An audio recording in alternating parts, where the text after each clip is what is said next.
নমস্কার। আজ আমি আপনাদের আরেকটি পৌরাণিক গল্প পাঠ করে শোনাব।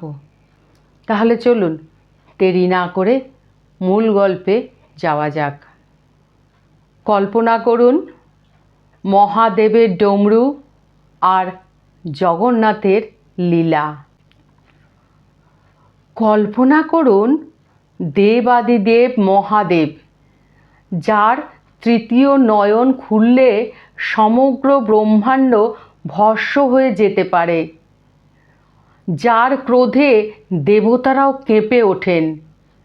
সেই মহাদেব একদিন প্রচণ্ড রাগে ত্রিশূল হাতে কাউকে তাড়া করছেন। কিন্তু আশ্চর্যের বিষয়, যাকে তিনি তাড়া করছিলেন তিনি কোনো রাক্ষস, দানব বা অসুর নন। তিনি স্বয়ং জগতের পালনকর্তা, নীলাচলের অধিপতি ভগবান শ্রী জগন্নাথ।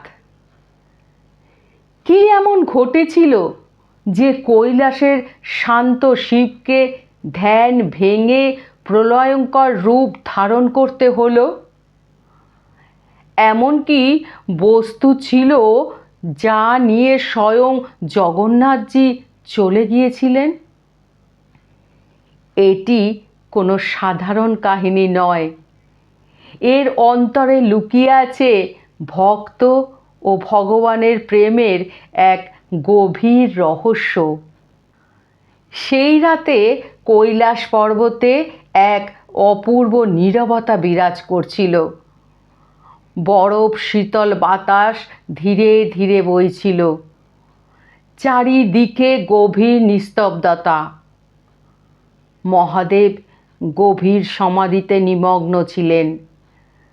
নন্দী দ্বারে প্রহরা দিচ্ছিলেন এবং মাতা পার্বতী শিবের পাশে ধ্যানে বসেছিলেন। হঠাৎ পার্বতীর দৃষ্টি পড়ল সেই স্থানে যেখানে মহাদেবের দিব্য ডমরু রাখা থাকত। কিন্তু আজ সেখানে কিছুই নেই। ডমরুটি উধাও। পার্বতীর মুখের রং বদলে গেল। তিনি তড়িঘড়ি শিবের কাছে এসে বললেন, স্বামী, আপনার ডমরু তার জায়গায় নেই। এ কথা শুনে মহাদেবের সমাধি ভঙ্গ হলো। তার চোখ ধীরে ধীরে খুলল, যেন সমগ্র কৈলাস কেঁপে উঠল। কারণ সেটি কোনো সাধারণ ডমরু ছিল না। তার ধ্বনি থেকে সৃষ্টির সূচনা হয়, তার তালে সময় প্রবাহিত হয়, আর তার গর্জনেই প্রলয়ের তাণ্ডব শুরু হয়। ঠিক তখনই নন্দী দৌড়ে এসে প্রণাম করে বললেন, প্রভু, আমি একটি ছায়ামূর্তিকে কৈলাস ছেড়ে যেতে দেখেছি।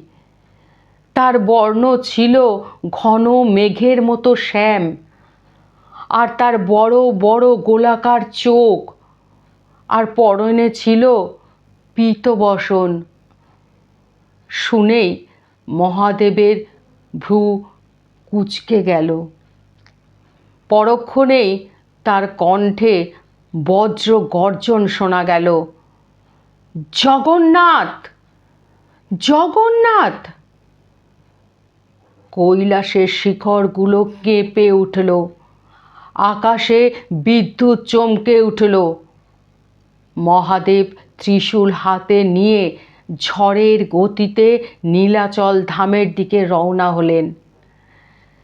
এদিকে পুরীতে ভগবান জগন্নাথ তার সিংহাসনে বসে মৃদু হাসছিলেন। তার হাতে সেই দিব্য ডমরু।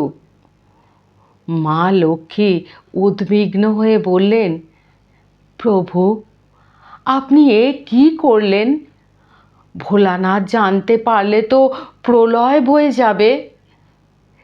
কিন্তু জগন্নাথের মুখে তখনও সেই রহস্যময় হাসি।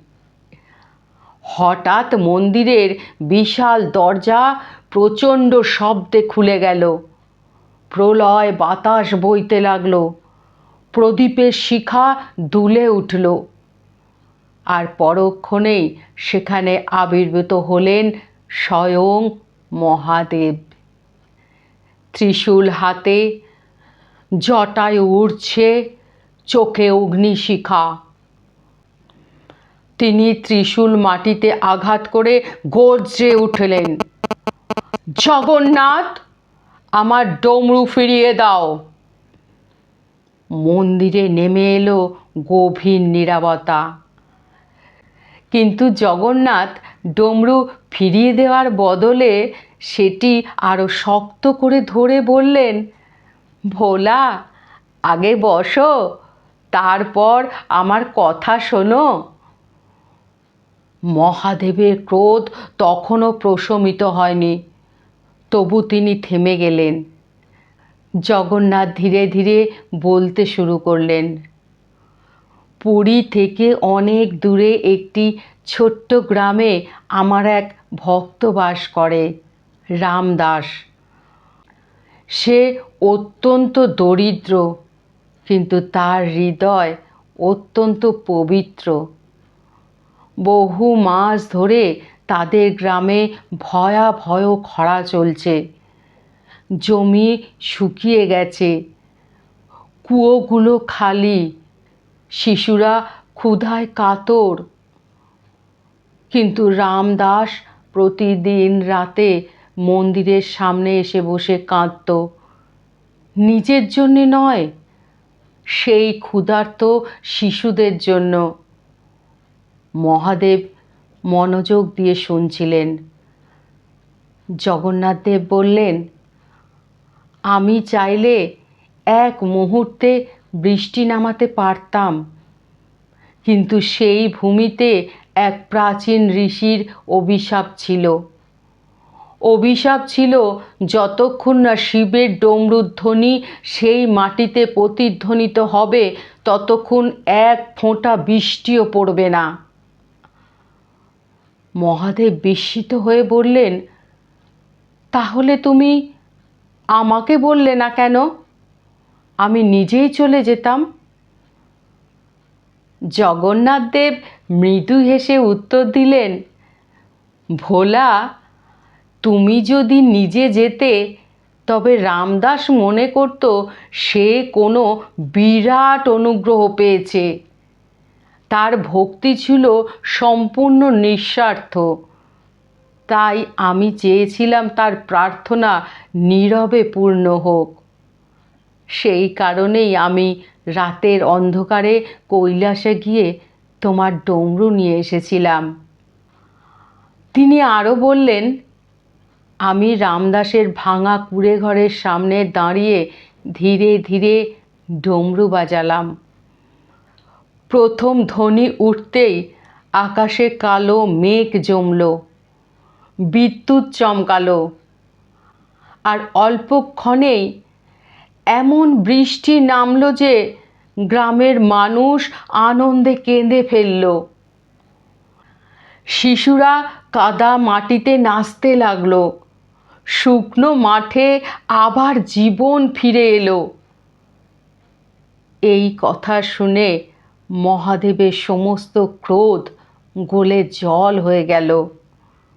তার চোখ ভিজে উঠল। তিনি ধীরে ধীরে ত্রিশূল নামিয়ে রেখে বললেন, জগন্নাথ, তুমি তোমার ভক্তের জন্য চুরি পর্যন্ত করে ফেললে।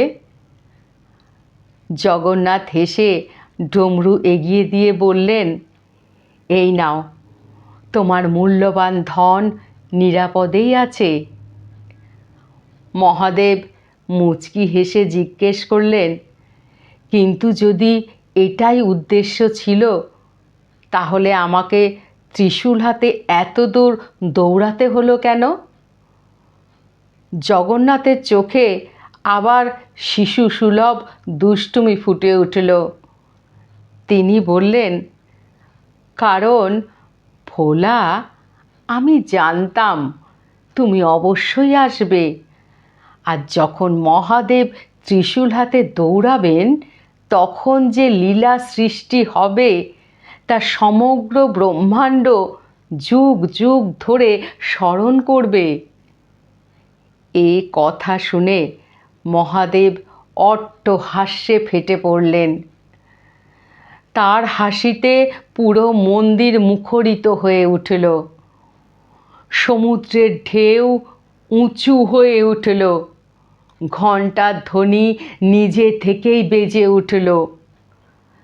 মা লক্ষ্মীও মৃদু হেসে উঠলেন। আর সেই রাতে পুরীধামে এক অপূর্ব শান্তি নেমে এলো। এই গল্প আমাদের শেখায় ভগবান তার সত্যিকারের ভক্তদের জন্য সব কিছু করতে পারেন। কখনো সারথি, কখনো বন্ধু, কখনো দ্বার রক্ষক, আবার কখনো ভালোবাসার চোরও হয়ে যান। কারণ ভক্তের অশ্রু ভগবান সহ্য করতে পারেন না। হর হর মহাদেব, জয় জগন্নাথ। হর হর মহাদেব, জয় জগন্নাথ। হর হর মহাদেব, জয় জগন্নাথ। ভিডিওটি ভালো লাগলে একটি লাইক দিন এবং কমেন্টে জয় জগন্নাথ, হর হর মহাদেব লিখতে ভুলবেন না। আর ভিডিওটি আপনার বন্ধু ও পরিবারের সদস্যের সঙ্গে শেয়ার করে দিন, তাদেরও শোনার সুযোগ করে দিন। চ্যানেলটি যদি এখনও সাবস্ক্রাইব করে না থাকেন তাহলে এখনই চ্যানেলটিকে সাবস্ক্রাইব করুন, পাশে বেল আইকনটি চাপ দিন যাতে আমি এই রকম পৌরাণিক বা আধ্যাত্মিক কোনো ভিডিও পোস্ট করলে সবার আগে আপনার কাছে পৌঁছে যায়। তাহলে চলুন আজকে সবাই মিলে বলি, হর হর মহাদেব, জয় জগন্নাথ। হর হর মহাদেব, জয় জয় জগন্নাথ। হর হর মহাদেব, জয় জয় জগন্নাথ।